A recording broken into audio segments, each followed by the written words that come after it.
ओम शांति। आज 18 जनवरी है और आज बाबा का विशेष स्मृति दिवस है।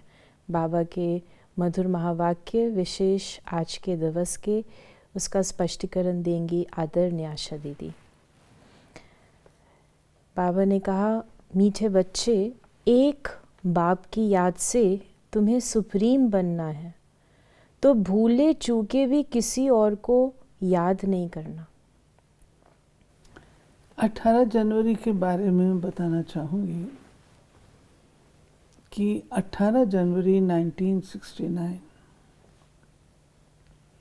ये हम सबके लिए बहुत इम्पोर्टेंट दिवस है। इतिहास बदला, बाबा अव्यक्त हुए और वो पार्ट साकार रूप का समाप्त हो गया। उसके बाद अव्यक्त रूप का पाठ शुरू हुआ और बाबा ने सारी बागडोर बच्चों को सौंप दी,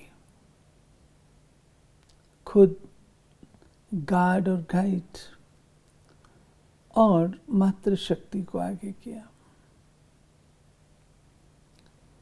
तो 18 जनवरी मॉर्निंग में इतने वर्षों में 37 से लेकर के एक भी दिन मुरली मिस नहीं की थी। कभी भी शिव बाबा ने मुरली मिस नहीं की। लेकिन 18 जनवरी की प्रातः बाबा का स्वास्थ्य ठीक नहीं था,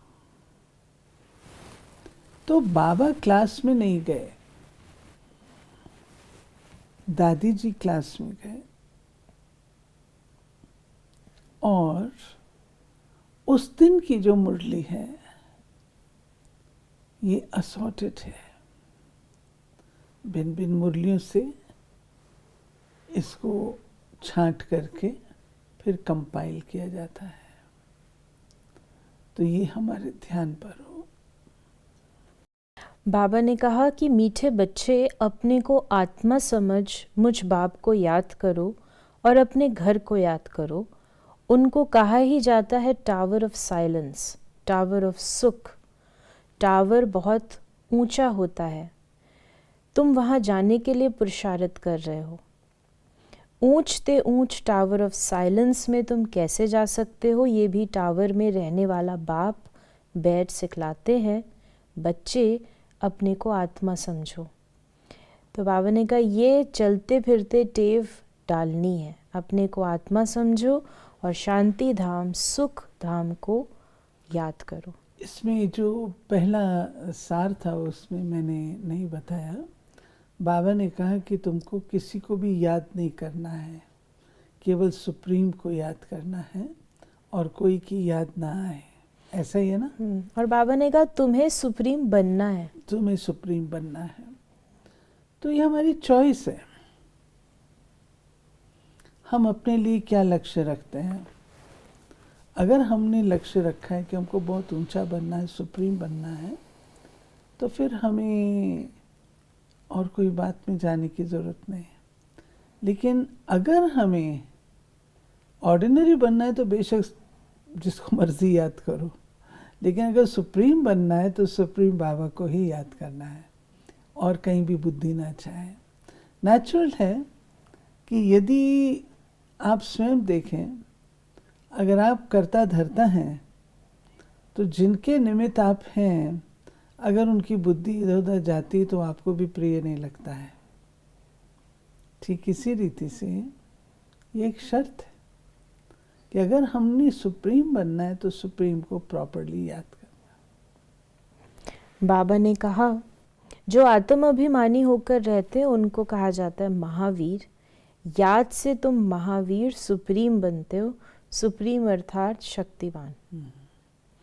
फिर बाबा ने कहा, बच्चों को खुशी होनी चाहिए। स्वर्ग का मालिक बनाने वाला बाबा, विश्व का मालिक बनाने वाला बाबा हमें पढ़ा रहे हैं। आत्मा की बुद्धि जाती है बाप की तरफ, तो ये है आत्मा का लव एक बाप के साथ। स्टूडेंट को नशा होता है कि हमको पढ़ाने वाला कौन है। तो यहाँ हमको पढ़ाने वाला है कौन? शिव बाबा। शिव बाबा की जो महिमा बताए, स्वर्ग का मालिक बनाने वाला, स्वर्ग का रचयिता, वो हमको पढ़ाता है। तो रोंगटे खड़े हो जाते हैं कि वो हमको पढ़ा के ऐसा योग्य बनाता है जो हम भी विश्व के मालिक बन जाते हैं। बाबा ने कहा, यहाँ तुम ईश्वरीय परिवार में बैठे हो, बाप सम्मुख बैठा है, तुम्ही से खाऊं, तुम्ही से बैठूं। तुम जानते हो शिव बाबा इसमें आकर कहते हैं, मीठे बच्चे मामेकम याद करो, देह सहित देह के सभी संबंधों को भूल जाओ। ये अंतिम जन्म है, ये पुरानी दुनिया है, पुरानी देह खलास हो जानी है। कहावत भी है, आप मुए मर गई दुनिया। फिर बाबा ने कहा, बच्चे पूछते हैं, बाबा पढ़ाई कब तक चलेगी? जब तक दैवी राजधानी स्थापन हो जाए तब तक सुनाते रहेंगे। कभी कभी बाबा रमणीकता में कहते थे, बच्चे तुम ये पूछते हो तो इसका अर्थ है तुम थक गए और चाहते हो कि शिव बाबा वापस चला जाए। तो बच्चों को तो आतुरवेला रहती ना, कब होगा कब होगा। तो बाबा ने जवाब दिया, जब तुम्हारी ये दैवी राजधानी संपन्न हो जाएगी, बन जाएगी, तब तुम जा सकेंगे। फिर ट्रांसफ़र होंगे नई दुनिया में। ये पुराना शरीर है, कुछ ना कुछ कर्म भोग चलता रहता है, इसमें बाबा मदद करे ये उम्मीद नहीं रखनी चाहिए। दिवाला निकला, बीमार हुआ, बाबा ने कहा ये तुम्हारा हिसाब किताब।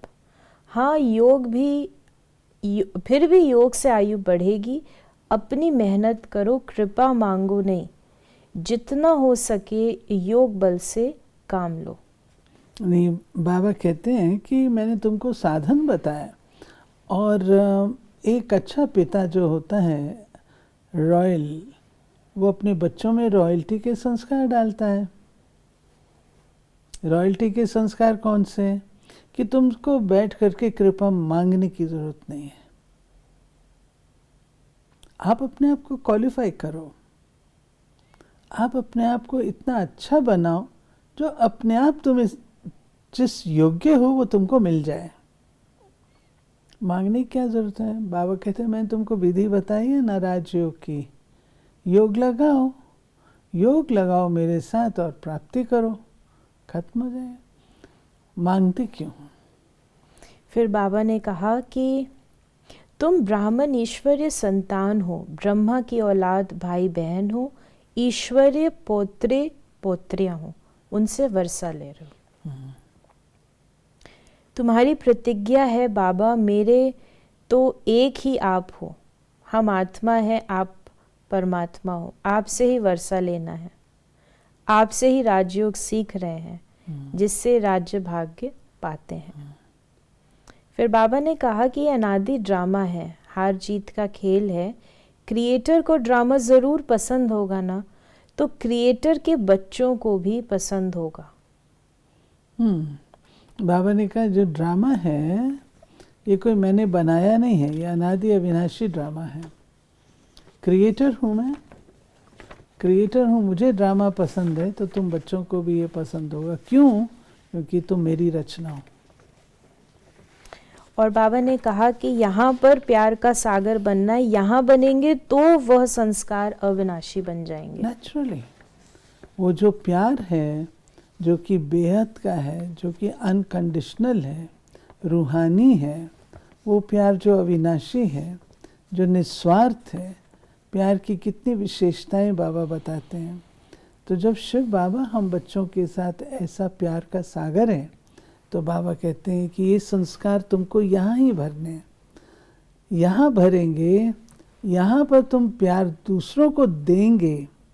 संस्कार कैसे भरेंगे? जब आप प्यार देंगे, क्योंकि कर्म से ही संस्कार बनते हैं ना। तो जब आप प्यार ऐसा औरों को देंगे तो वो संस्कार बनेंगे, तब आप अपनी प्रजा को भी दे सकेंगे। तो बाप समान मास्टर प्यार का सागर बनना है। बाबा ने कहा कि बाबा तुम बच्चों को कितना ज्ञान श्रृंगार कराए, सत्यों के महाराजा महारानी बनाते हैं। इसमें सहनशीलता का गुण बहुत अच्छा चाहिए, देह के ऊपर टू मच मोह नहीं होना चाहिए, योग बल से भी काम लेना है। बाबा को कितनी भी खांसी आई होती है फिर भी सदैव सर्विस पर तत्पर रहते हैं।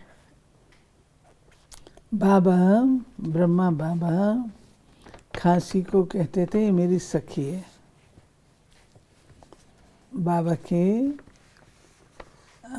बाबा को काफ़ी खांसी होती थी और आपने देखा होगा कई बार बाबा गला साफ करते हैं मुरली में, लेकिन बाबा उसको बड़ी बात नहीं लेते थे। साथी है और उसको उस रीत से बाबा लेकर के। बाबा के फिर अव्यक्त महावाक्य हैं। बाबा ने कहा वर्तमान समय, प्रमाण, संकल्प, वाणी और कर्म ये तीनों ही युक्ति युक्त चाहिए, तभी युक्ति युक्त चाहिए, तभी संपन्न व संपूर्ण बन सकेंगे। चारों तरफ का वातावरण योग युक्त और युक्ति युक्त हो। अभी तो समय समीप आता जा रहा है, ये मानो युद्ध के मैदान में सामने आने का समय है। बाबा ने क्यों कहा संकल्प, वाणी और कर्म युक्ति युक्त चाहिए? एक तो ये स्मृति कि हम अपना पार्ट प्ले कर रहे हैं, नूंद रहे हैं, अगर ये स्मृति हमारी रहेगी तो हम एक एक मिनट का ध्यान रखेंगे। अयुक्ति युक्त कोई चीज़ नहीं बोलें, क्योंकि हमारा फोटो निकल रहा है, फिल्म जैसा बोलूँ वैसा नूंद हो जाएगी। इसलिए अपने संकल्प, वाणी और कर्म को हमें युक्ति युक्त रखना है। फिर बाबा ने आने वाला समय कैसा होगा, किस प्रकार से खींचातान होगी, कहीं गवर्नमेंट की टेंशन होगी, हर प्रकार से बाबा ने वो पूरा डिस्क्राइब किया है। बाबा ने उसको कहा जैसे नस खिंच जाती है तो वैसे दिमाग खिंचा रहेगा। इस प्रकार से किस प्रकार की टेंशन और मुश्किलातें आएंगी। तो आगे बाबा ने उसको हम सिर्फ सार में लेते हैं। बाबा ने कहा स्वयं को टेंशन में आने की समस्या न भी हो, लेकिन वातावरण का प्रभाव कमज़ोर आत्मा पर सहज ही हो जाता है।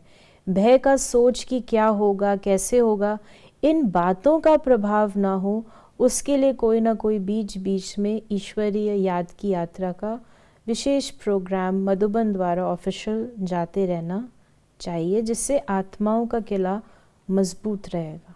ये बाबा ने प्लान दिया, प्रोग्राम दिया, कैसे मधुबन हेडक्वार्टर से सबकी पालना समय पर समय होती रहे।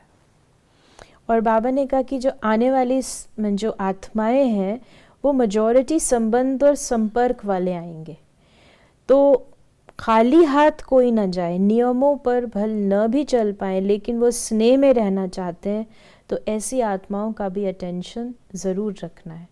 बाबा ने कहा कि ये समझ लेना चाहिए ये तीसरी स्टेज वाले हैं, तो उनकी हैंडलिंग भी उसी प्रमाण होनी चाहिए।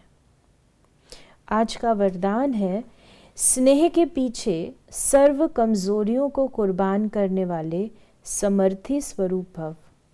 स्नेह की निशानी है कुर्बानी। स्नेह के पीछे कुर्बान करने में कोई मुश्किल व असंभव बात भी संभव और सहज अनुभव होती है। तो समर्थी स्वरूप के वरदान द्वारा सर्व कमजोरियों को मजबूरी से नहीं दिल से कुर्बान करो, क्योंकि सत्य बाप के पास सत्य ही स्वीकार होता है। तो सिर्फ बाप के स्नेह के गीत नहीं गाओ, लेकिन स्वयं बाप समान अव्यक्त स्थिति स्वरूप बनो, जो सब आपके गीत गाएं। और आज का स्लोगन है संकल्प व स्वप्न में भी एक दिलाराम की याद रहे, तब कहेंगे सच्चे तपस्वी। बाबा की बातें देखी कितनी, एक दिलाराम की याद संकल्प स्वप्न में रहे तब कहेंगे सच्चे तपस्वी। बहुत मीनिंगफुल है और बहुत गहरी चीज है। तो ये थे बाबा के आज के मधुर महावाक्य, जिनको हम और गहराई से पढ़ें और अपने जीवन में साकार में लेकर आएं। ओम शांति।